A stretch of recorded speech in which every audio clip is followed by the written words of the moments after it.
hybrid that he likes so much that he still owns it. And sitting next to it in his garage is a fully electric car now. The tax credits and investments in the climate laws that President Biden signed into law that were a fulfillment of commitments that Joe Biden made on the campaign trail in 2020 and affirmed in key remarks here and there are working. That legislation has come to pass thanks to Michigan leadership from Michigan's congressional delegation, especially Senator Debbie Stabenow, Senator Gary Peters, and your terrific Congresswoman Alyssa Slack. They've attracted hundreds of billions of dollars of private investment, which will lead to hundreds of thousands of good-paying jobs. These jobs aren't being spread around evenly. More than half of the jobs and investment dollars more of those jobs and investment dollars are coming here to Michigan than to just about any other state. There are a couple of reasons for that. One is the terrific leadership here in the state. Governor Gretchen Whitmer and state and local leaders here throughout the state are raising their hands and saying they want those jobs coming here to Michigan. The second is that Michigan knows a thing or two about building cars. EDF, the Environmental Defense Fund's research shows that over $20 billion in private sector investment is coming home to Michigan. That will lead to the creation of over 18,000 jobs. And we're just getting started, and that's just in electric vehicles and batteries.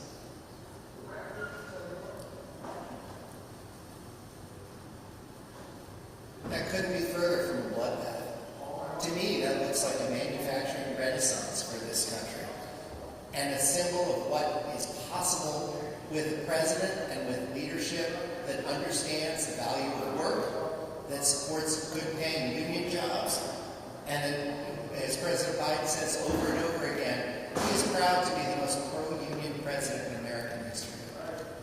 I've already said the future is electric, and it is bright for Michigan. But that doesn't mean that there won't be bumps in the road on the way ahead.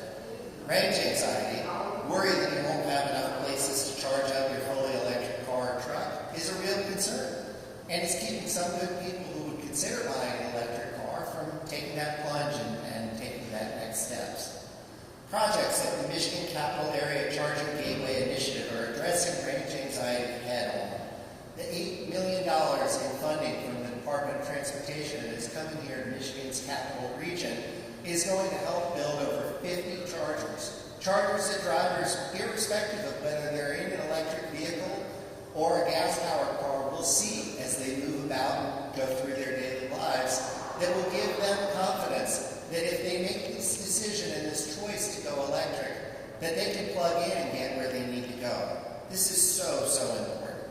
And with that, it's my great pleasure to turn things over to your mayor, Lansing Mayor Andy Schor. Mayor Schor. Thank you, David. For a second there, I thought he was going to give all of my comments, so I could just thank him and sit down. But I think I'll say a few things. Lansing is tremendously proud to really be part of this EV future.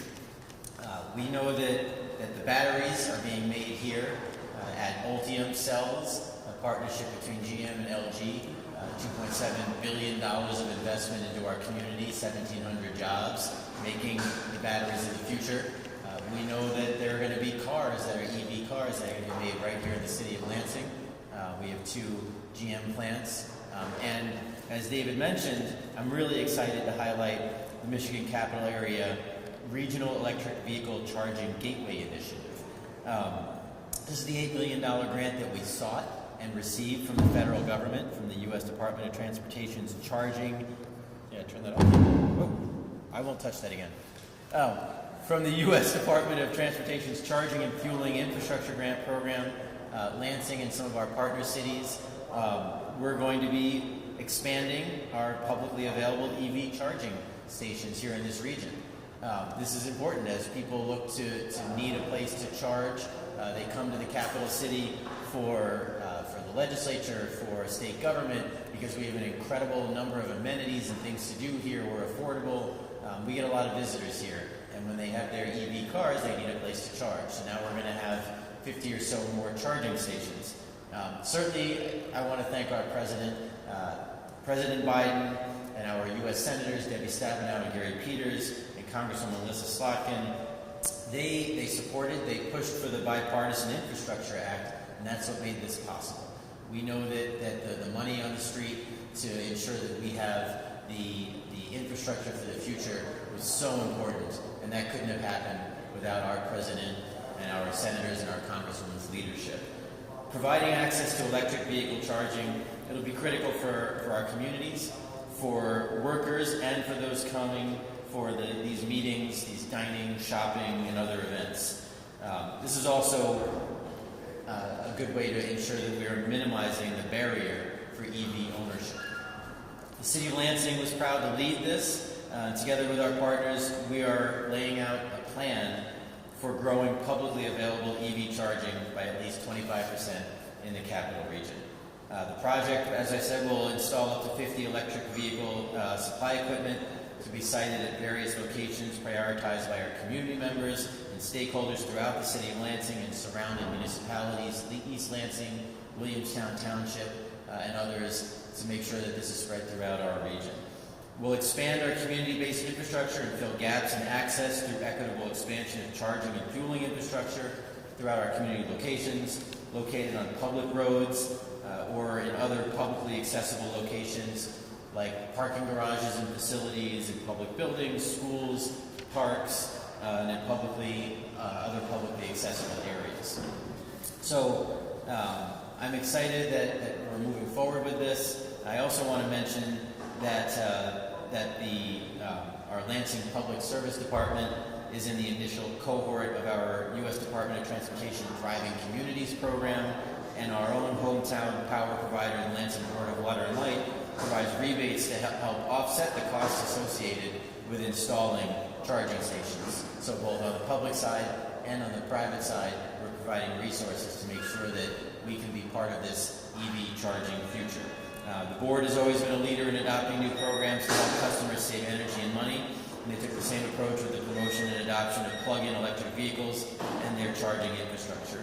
So all of us together, we can build the electric vehicles of the future here. We can ensure our residents and visitors have access to critical charging platforms at their homes and throughout our community. We're proud to be this leader. And we can't do anything without the exceptional partners at our state legislature. In addition to our federal, our state legislature has been great in providing resources to communities, and I know one of our exceptional leaders across the street here is a good friend, State Representative Julie Brixey, who I'm going to ask to step up next. Thank you. Thank you, Mayor Schor, and thanks for inviting me to be here today to talk about the exciting things that we're doing here in Michigan and the progress that we're making. So as we've heard, Michigan has this rich legacy of auto manufacturing, and so the EV transition and investments, of course, are natural for the car state.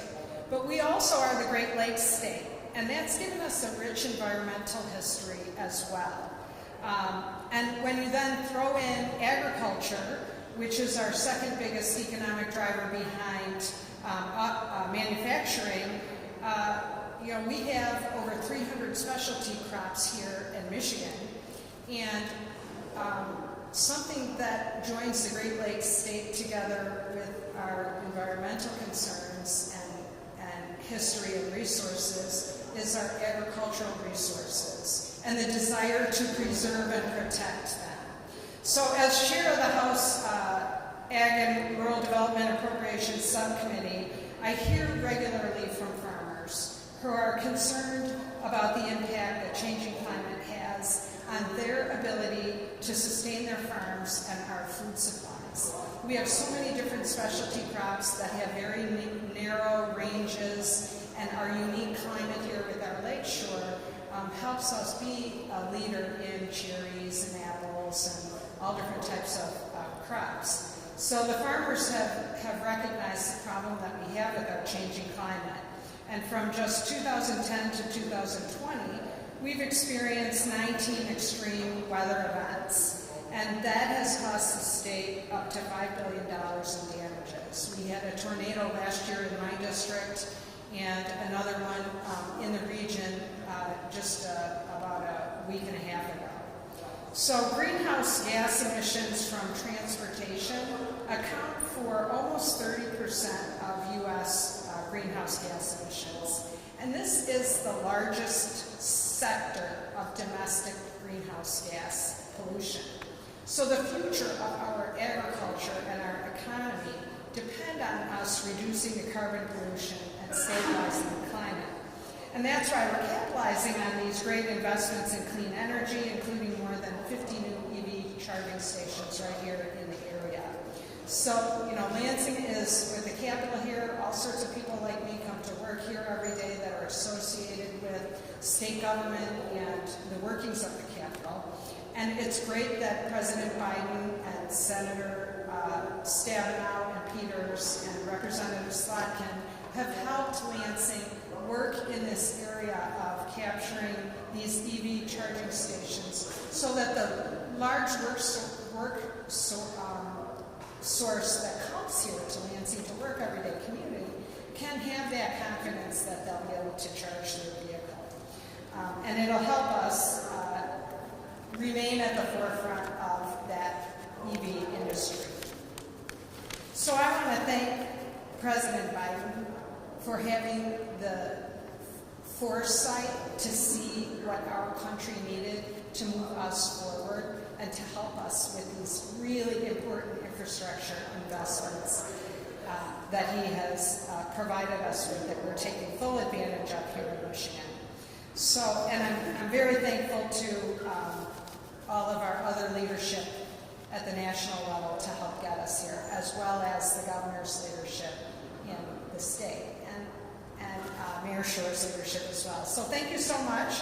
And I'm going to introduce Elizabeth Helpman, who's the Michigan Field Consultant from the Moms Clean Air Force, to talk to you a little bit more this morning. Hello everyone.